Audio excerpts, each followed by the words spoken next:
नमस्कार, जोहार। झारखंड में आपका स्वागत। मैं राहुल ओझा आपके साथ। रांची से बड़ी खबर है, जहां मंत्री इरफान अंसारी ने धमकी दी है। बीजेपी के हर कार्यकर्ता को तहस नहस करने की उन्होंने धमकी दी है। मैं बीजेपी के हर एजेंट को तहस नहस कर दूंगा, ये इरफान अंसारी ने कहा है। उन्होंने कहा कि बीजेपी के लोगों ने मेरा प्यार देखा है, गुस्सा नहीं। संथाल में घुसपैठ से इरफान अंसारी ने साफ तौर से इनकार किया है और कहा कि संथाल के किसी जिले में बांग्लादेशी घुसपैठ नहीं हुआ। घुसपैठ की बात उठाकर के बीजेपी सियासी माहौल बना रही है। संथाल के लोग घुसपैठ की बात से परेशान हो रहे हैं। तो इरफान अंसारी का यह बयान सामने आया है और इस बयान के बाद से सियासी माहौल भी गर्म है।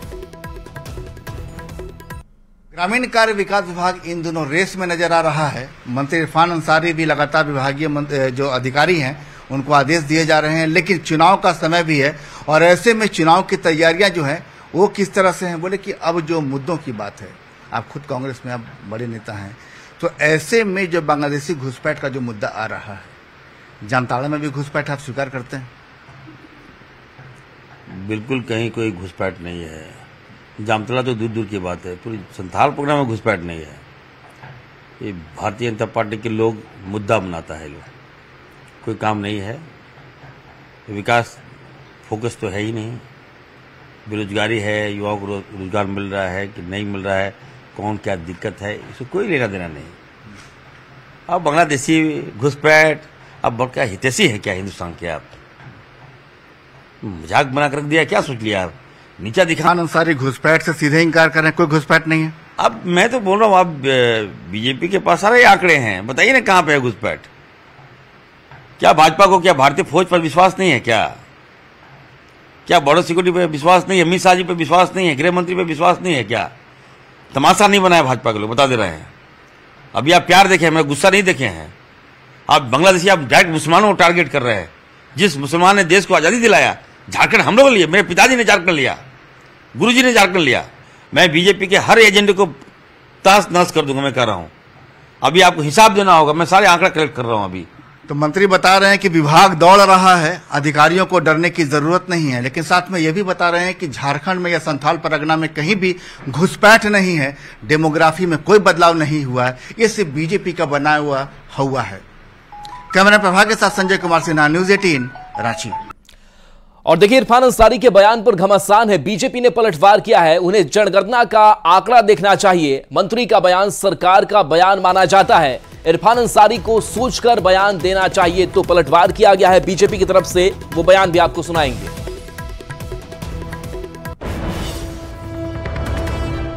पहले केवल विधायक थे, अभी मंत्री के पद पर आसीन हैं। और जब कोई मंत्री बनता है तो जो उनका जवाब आता है या उत्तर आता है, वो ये समझा जाता है कि ये सरकार बोल रही है। मेरा यही कहना है कि 1951 की जनगणना में संथाल में आदिवासियों की संख्या 44% थी। उसके बाद लास्ट जो जनगणना 2011 में हुई, तो 2011 में आदिवासियों की जनसंख्या 22% हो गई। बढ़ेंगे आगे। सीएम हेमंत सोरेन का संथाल परगना दौरा है। सीएम के कार्यक्रम में आंशिक बदलाव की भी खबर अब सामने आ गई है। रांची से दुमका सीएम हेमंत सोरेन पहुंचेंगे, ये फेरबदल हुआ है। दुमका से हेलीकॉप्टर के जरिए राजमहल और बरहेट पहुंचेंगे। बता दें कि राजमहल और बरहेट संथाल में 2 कार्यक्रमों में मुख्यमंत्री हेमंत सोरेन को शामिल होना है। जनता को करोड़ों की सौगात आज देने वाले हैं। कई योजनाओं का उद्घाटन और शिलान्यास किया जाना है। तो 31 योजनाएं जिनका शिलान्यास होना है, तो 3 योजनाएं जिनका उद्घाटन होना है। तो बरहेट में 4 शिलान्यास तो 1 उद्घाटन किया जाना है। तो सीएम हेमंत सोरेन बड़ी सौगात देने वाले हैं। अविनाश हमारे साथ बरहेट से जुड़ गए हैं, न्यूज 18 संवाददाता। अविनाश, क्या तैयारी है सीएम के आगमन को लेकर के? क्या कुछ कार्यक्रम में तय किया गया है? लोगों को कितना फायदा मिलेगा?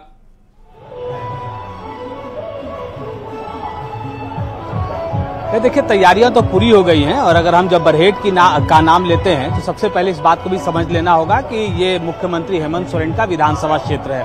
अगर हम राजमहल और बरहेट दोनों कार्यक्रम को अगर हम देख लें और उसमें जो उद्घाटन होने हैं या फिर शिलान्यास की अगर हम बात कर लें, तो तकरीबन 254 करोड़ रुपए की जो है सौगात देने जा रहे हैं मुख्यमंत्री हेमंत सोरेन। और इस वक्त जब हम आपसे बात कर रहे हैं तो जो जानकारी है, राजमहल तक मुख्यमंत्री हेमंत सोरेन पहुंच गए हैं। मतलब दुमका तक वो चार्टर्ड प्लेन से आए थे, उसके बाद उन्हें हेलीकॉप्टर से जाना था, जो हमने पहले भी सूचना दी थी। तो वो अब राजमहल पहुंच गए हैं और राजमहल के बाद जिस जगह पर मैं खड़ा हूं ये कार्यक्रम स्थल है और आपको दिखाएं कि मंच पूरी तरह से तैयार हो चुका है। और सामने अगर आप देखें एक बड़ी योजना, यह भी जो आपने योजना का जिक्र किया, तो यहाँ अगर आप देखेंगे तो 100 MVA जो सब स्टेशन है, जो ग्रिड है, उसका आज उद्घाटन होना है 132/33 kV के। और ये बरहेट और पाकुड़ को जोड़ेगी। और यहाँ अगर आप देखें कि इस सब स्टेशन के उद्घाटन होने से, खासकर अगर हम संचरण लाइन की अगर हम बात कर लें, जो कि तकरीबन 27 किलोमीटर लंबी तैयार की गई है, इससे निर्बाध विद्युत आपूर्ति करने में सहायता होगी। अभी जो आप देख रहे हैं स्क्रीन पर, जिन लोगों को आप देख पा रहे हैं, जिन ग्रामीणों को, ये वैसे लोग हैं जिनको अभी जब मुख्यमंत्री हेमंत सोरेन यहाँ पहुंचेंगे उन्हें मंच से जो परिसंपत्ति का वितरण किया जाना है, मतलब जो सरकार योजनाएं चला रही हैं उन योजनाओं से उन्हें लाभान्वित किया जाएगा। एक और तस्वीर मैं आपको दिखाना चाहूंगा। और जब आप ग्रामीण इलाकों में जाते हैं और सीएम का जब कार्यक्रम तय होता है तो कुछ तस्वीरें ऐसी देखने को मिल जाती है कि आपको जो कार्यक्रम स्थल होता है, जो सभा स्थल होती है, उतनी ही भीड़ आपको बाहर भी देखने को मिल जाएगी। तो आपको एक हम तस्वीर दिखाना चाहेंगे कि ये जो तस्वीर अभी बाहर की, ये जो तस्वीर आप देख पा रहे हैं, बहुत बड़ी संख्या में जो ग्रामीण है, खासकर अगर हम पुरुषों की बात करें, महिलाओं की बात करें, बच्चों की बात करें, वो सिर्फ इसलिए वहां उस ओर मुंह करके खड़े हैं क्योंकि वहीं मुख्यमंत्री हेमंत सोरेन का अब से कुछ देर चले बिल्कुल, तो तैयारी पूरी है और लोग इंतजार कर रहे हैं कि उनके मुख्यमंत्री इस कार्यक्रम स्थल पर पहुंचे। बहुत बहुत शुक्रिया इस अपडेट के लिए, इस तस्वीर के लिए अविनाश आपका। बढ़ेंगे आगे। गैंगस्टर अमन साहू को गिरिडीह जेल से चाईबासा शिफ्ट कर दिया गया है। गैंगस्टर ने गिरिडीह जेल अधीक्षक को धमकी दी थी। अमन साहू के गैंग ने जेल से ही ये साजिश रची थी, अधीक्षक के खिलाफ साजिश रची गई थी, जेल अधीक्षक के घर वालों पर हमले की साजिश रची गई थी। गैंगस्टर के गुर्गों की गिरफ्तारी से खुलासा हुआ था और अब खबर जो सामने आ रही कि गिरिडीह जेल से चाईबासा शिफ्ट किया गया है।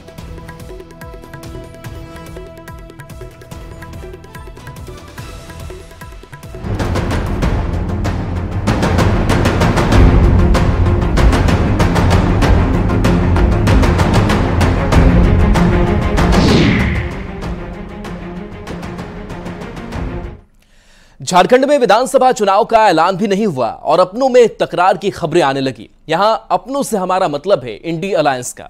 झारखंड में सीट शेयरिंग को लेकर इंडी अलायंस में ऑल इज नॉट वेल के हालात हैं। आरजेडी के दावों ने विपक्षी गठबंधन की टेंशन बढ़ा दी है। ये रिपोर्ट देखिए।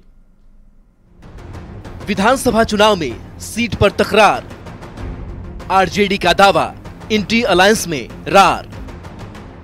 आपसी कलह से कैसे होगा बेड़ा पार? क्या झारखंड में विपक्षी गठबंधन आपसी कलह के मुहाने पर है? सवाल इसलिए क्योंकि विधानसभा चुनाव में गिनती के दिन बचे हैं और सीट को लेकर दावेदारी का दौर शुरू हो गया है। इन दावेदारों में सबसे आगे है झारखंड आरजेडी। पहले 22 सीट पर दावा और अब मंत्री मिथिलेश ठाकुर की सीट पर नजर। सवाल ये कि क्या सीटों का बंटवारा विपक्षी एकता में फूट की वजह बन जाएगा? दरअसल झारखंड आरजेडी ने विधानसभा की 22 सीटों पर अपनी दावेदारी पेश की है। हालांकि पार्टी का कहना है कि आखिरी फैसला आला कमान का होगा, लेकिन सीट और उम्मीदवारों के नाम एक लिफाफे तैयार हो रहा है। 22 सीटों के दावे पर अभी सियासत ठंडी भी नहीं हुई थी कि आरजेडी ने एक और दावा कर दिया और जेएमएम कोटे के मंत्री मिथिलेश ठाकुर की सीट पर अपना दावा ठोक दिया। आरजेडी का कहना है कि गढ़वा और आसपास का क्षेत्र आरजेडी की पारंपरिक सीट है। पिछले बार हमारी पार्टी ने अपना सिटिंग सीट छोड़कर झारखंड मुक्ति मोर्चा के खाते में दिया था। केवल गढ़वा ही नहीं कही है, मनका विधानसभा था जो आरजेडी का सिटिंग सीट था, उसको छोड़कर दिया गया कांग्रेस को। तो बार बार केवल राजद के लोग ही अपना सेक्रीफाई करें, ये तो चलेगा नहीं। तो हम लोग राष्ट्रीय अध्यक्ष जी को और माननीय नेता प्रतिपक्ष तेजस्वी यादव जी को बता दिए हैं, कार्यकर्ताओं के भावनाओं को समझा दिया गया है, उनको बता दिया गया है कि पार्टी पूर्ण रूप से तैयार है चुनाव लड़ने के लिए। गढ़वा में, भवनाथपुर में, विश्रामपुर। झारखंड में इंडी गठबंधन के सीट बंटवारे में पेच फंसने के आसार दिखने लगे हैं। विधानसभा चुनाव की घोषणा हुई नहीं है, लेकिन बयानों ने तपिश बढ़ा दी है। आरजेडी नेताओं के बयान ने तो बीजेपी को बैठे बिठाए मुद्दा दे दिया है, जिसे भुनाने में बीजेपी जुट गई है, तो वहीं जेएमएम सफाई देने की कोशिश कर रही है। देखिए, मुझे लगता है, जहां तक मुझे जानकारी है, राजद का कोई भी जिम्मेवार नेता इस तरह का भाषा या इस तरह की बात उनके तरफ से नहीं हुई है। बार कहते हैं, एक फॉर्मूला सुझाते हैं, पर उसको ये मानते नहीं है, जिसकी जितनी लूट में हिस्सेदारी उसकी उतनी सत्ता में भागीदारी। जिसने जितना लूटा उतने हिसाब से सीटों को बांट लीजिए ना। अब झारखंड मुक्ति मोर्चा ने ज्यादा लूटा, कुछ ज्यादा सीटें उसको मिलेंगे। चुनाव से पहले अब तक तो सिर्फ पक्ष और विपक्ष में बयानबाजी हो रही थी, लेकिन अब तो सत्ता पक्ष के सहयोगी दल एक दूसरे पर ही वार और पलटवार करने में लगे हैं। अब देखना ये होगा कि सीटों और दावों पर शुरू हुई ये सियासत झारखंड की राजनीति को कौन सा नया मोड़ देती है। रांची से न्यूज़ 18 संवाददाता गौरव झा की रिपोर्ट। झारखंड में विधानसभा चुनाव को लेकर बीजेपी तैयारी में जुट गई है। हजारीबाग में कई बीजेपी नेताओं ने चुनाव लड़ने का दावा ठोक दिया है। सभी नेता अपनी अपनी बात रखकर चुनावी मैदान में उतरने के लिए दावेदारी पेश कर रहे हैं। तो देखिए, हजारीबाग से चुनाव लड़ने का दावा किया गया है और विधानसभा के चुनाव की तैयारी में बीजेपी जुटी हुई है और ऐसे में सभी नेता अपनी अपनी बात रखकर चुनावी मैदान में उतरने के लिए दावेदारी पेश करते नजर आ रहे हैं। बिल्कुल तैयार है। आप देखते हैं कि जिस तरह से बॉर्डर पर सैनिक हमेशा युद्ध के लिए तैयार रहते हैं, उसी तरह से पार्टी का सिपाही होने के नाते अभी चुनाव का अवसर आया है।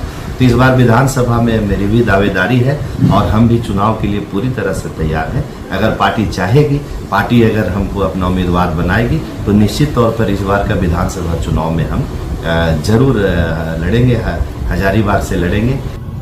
तैयारी तो हमारा पिछले दशकों से चल रहा है और पार्टी अगर देगी तो निश्चित तौर पर पार्टी निराश नहीं होगी और एक रिकॉर्ड वोट से पार्टी यहाँ जीतेगी। तो पार्टी निर्णय करेगी कि किनको टिकट दिया जाए और मैं अपने जनता से कनेक्ट हूँ और ये मेरे लिए कॉन्फिडेंट देता है कि जनता मुझे पसंद कर रहे हैं और कहते हैं कि आप हमारे बीच में आइए और कार्य करो। मेरी जन्मभूमि रही है हजारीबाग, यहीं से पल बढ़ के बड़ा हुआ हूँ। फिर जेएनयू गया, राष्ट्रीय कार्यालय में कार्य करने का अनुभव हुआ। प्रदेश कार्यालय में मैंने बहुत सारे काम किए हैं, चुनाव प्रबंधन से लेकर बूथ तक नीचे तक काम किया हूँ। अब मेरी इच्छा है कि मनीष भैया के जो विकास कार्य थे उसको आगे लेकर जाना, चूँकि वो सांसद के रूप में चयनित हो चुके हैं। हजारीबाग लोकसभा क्षेत्र में सांसद चुनाव संपन्न होने के बाद विधायक मनीष जायसवाल जो है वो बीजेपी की तरफ से जीत हासिल करते हुए हजारीबाग के सांसद बन गए हैं। लेकिन अगर हम हजारीबाग विधानसभा की बात कर ले तो यह जो सीट है वो खाली नजर आ रहा है। ऐसे में जो है आने वाले 2 महीने के बाद जो है तो विधानसभा का जो चुनाव होना है, इसको लेकर भाजपा के जो तमाम लोग हैं वो अपने अपने स्तर से क्षेत्र में एक्टिव नजर आ रहे हैं। कोई जो लोग हैं वो जहाँ एक तरफ जो समाज सेवा का काम कर रहे हैं, तो वहीं दूसरी तरफ जो है विकास की उपलब्धियों को गिनाते नजर आ रहे हैं। गौरतलब देखना यह होगा कि आने वाले विधानसभा चुनाव में भाजपा कौन से प्रत्याशी को सीट देती है और यहां से उनका क्या कुछ रिजल्ट आ पाता है। सुशांत सोनी, न्यूज़ 18 हजारीबाग। पिछले सत्र में पीएम मोदी के संबोधन को 2.5 घंटे तक रोकने पर बीजेपी ने कांग्रेस पर निशाना साधा है। बीजेपी एमएलए नवीन जायसवाल ने कहा कि ऐसा आचरण कांग्रेस का शुरू हो से रहा है। संविधान की बात करने वाले संविधान का ही सदन में मजाक उड़ाते हैं। परंपरा है, ये कांग्रेस का चरित्र दिखाता है। संविधान की रक्षा करने की बात और संविधान किताब हाथ में लेकर चलने से संविधान की रक्षा नहीं होती है। लोकतंत्र इस देश का सबसे बड़ा पंचायत है, जहां पर पूरे देशवासियों की आवाज को वहां पर रखा जाता है। और प्रधानमंत्री जी को बोलने से रोकना, बाधित करना, ये दर्शाता है कि ये लोग संविधान विरोधी है। पीएम मोदी के 2.5 घंटे तक आवाज रोकने वाले बयान पर जेएमएम ने निशाना साधा है। जेएमएम के प्रदेश प्रवक्ता तनुज खत्री ने कहा कि जिस प्रधानमंत्री ने 10 वर्षों तक सांसदों की आवाज को दबाने का प्रयास किया, उन्हें बोलने नहीं दिया गया, आज वह 2.5 घंटा पर क्यों चिंतित हैं? जिन्हें पूरे 10 साल चुने हुए जनप्रतिनिधियों को, सांसदों को बोलने नहीं दिया, उनको 2.5 घंटे याद आ रहे हैं। बर्खास्त किया गया देश की संसद से सांसदों को, उनकी आवाज को दबाने की हर एक कोशिश की गई, तो अब उनको 2.5 घंटे नजर आ रहे हैं। आप काम कीजिए, आप लोगों के हितों के लिए कानून बनाइए। और इस बीच गुमला से बड़ी खबर, जहां महिला की पत्थर से कूचकर हत्या कर दी गई है। बुजुर्ग महिला की हत्या से सनसनी है। सदर थाना इलाके की वारदात सामने आई है। पुलिस मामले की छानबीन में जुटी हुई है। तो गुमला से ये बड़ी खबर, जहां महिला की पत्थर से कूचकर हत्या कर दी गई है। बुजुर्ग महिला की हत्या से सनसनी है। सदर थाना इलाके की वारदात सामने आई है। पुलिस मामले की जांच कर रही है। तो ये तस्वीर आपको दिखा रहे हैं, जहां पर महिला की पत्थर से कूचकर हत्या कर दी गई है। आसपास के लोगों की मौजूदगी है। इसके साथ साथ पुलिस भी मौके पर मौजूद है और मामले की छानबीन करने में जुटी हुई है। गुमला के डीसी ने जिले की 26 छात्राओं को श्रीहरिकोटा इसरो रवाना किया। दरअसल जिले में साइंस ओलंपियाड कंपटीशन हुआ था, जिसमें अलग अलग स्कूल की छात्राओं ने भाग लिया था। इसमें सबसे बेहतर प्रदर्शन करने वाले 26 छात्राओं को इसरो जाने का मौका मिला है।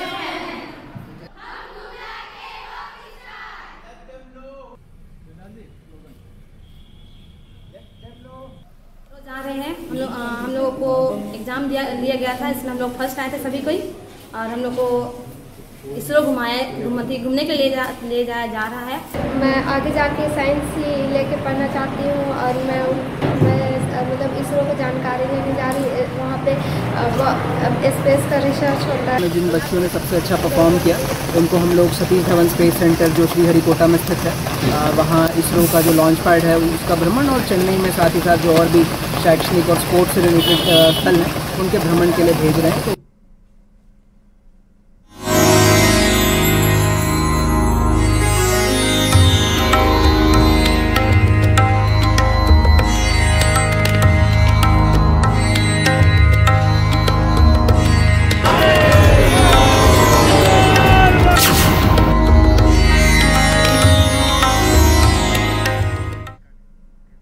आज से सावन का पावन महीना शुरू हो गया है। मंदिरों में देवघर से दुमका तक भक्तों की भारी भीड़ देखने को मिली।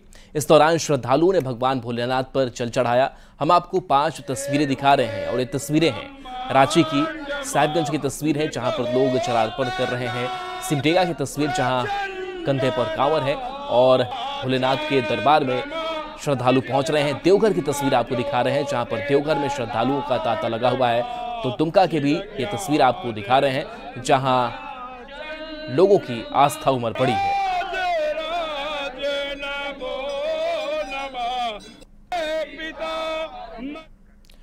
तो आज से सावन का पावन महीना शुरू हो गया है। सावन महीने में सबसे खास बात यह है कि सावन सोमवार से शुरू हुआ, जो काफी खास है। देवघर में विश्व प्रसिद्ध सावन मेला भी आज से शुरू हुआ है। बाबा बैद्यनाथ की आज की तस्वीर भी सामने आई है। बाबा धाम में देर रात से बम का तांता लगा हुआ है। बोलबम के नारे के साथ पूरा देवघर गुंजायमान है।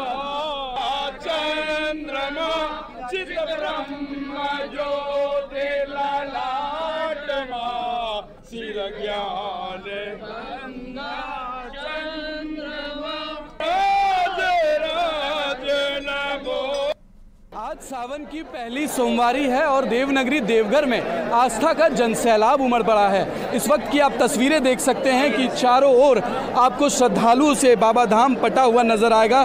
बोल बम के नारों से गुंजायमाए देवनगरी देवघर हो गई है। केसरिया रंग से पूरी तरह से देवघर जो है ढक गया है। पहले सुबह से ही कतारबद्ध होकर श्रद्धालु बाबा धाम में बाबा को जलार्पण करने के लिए पहुंच रहे हैं। कहते हैं कि जो श्रद्धालु उत्तरवाहिनी गंगा का जल लेकर बेलपत्र अगर बाबा बैद्यनाथ को चढ़ाते हैं तो उन्हें मनवांछित फल की प्राप्ति होती है। युवा कांवरिया हैं जो बाबा धाम आए हुए हैं, कितने उत्साहित रहते हैं सावन को लेकर? सावन माह तो साल में एक बार आता है, बहुत उत्साहित मना जाते हैं हम लोग, फुल मनाते हैं। पूरा सावन फुली महाकाल के भक्त में जुड़ल रहते हैं। जाहिर सी बात है महाकाल का दिन है, कितना खुशी होता है? बहुत खुशी, हमको इतना खुशी होता है कि हर महादेव, हम सोचते हैं हर एक सोमवारी बाबा का पूजा करने आए, आनंद बहुत आता है। कितना अच्छा लगता है बाबा का पूजा करके? बहुत बहुत आनंद आता है। बहुत। कितने सालों से आ रही हैं बाबा धाम? मैं तो अनमैरिड में बहुत बार आई हूँ और शादी के बाद भी आते रहती हूँ। क्या आप देख सकते हैं कि जो बड़े LED स्क्रीन लगाए गए हैं वो जो श्रद्धालु बाबा बैद्यनाथ मंदिर में जलार्पण करने के बाद उन्हें यहाँ पर लाइव दर्शन कराने के लिए ये स्क्रीन लगाए गए हैं। तो कुल मिलाकर हम ये कह सकते हैं कि आज देवनगरी देवघर में आस्था का जनसैलाब उमड़ पड़ा है। पहले सुबह से ही श्रद्धालु बाबा धाम पहुँच रहे हैं और बाबा पर जलार्पण कर रहे हैं। मनीष दुबे, न्यूज़ 18 देवघर। झारखंड के स्वास्थ्य मंत्री बन्ना गुप्ता अपनी पत्नी के साथ कदमा रंकड़ी मंदिर पहुंचे और पत्नी के साथ भगवान भोलेनाथ पर जलाभिषेक किया। पूजा अर्चना के बाद मंत्री बन्ना गुप्ता ने प्रदेशवासियों की खुशहाली की कामना की।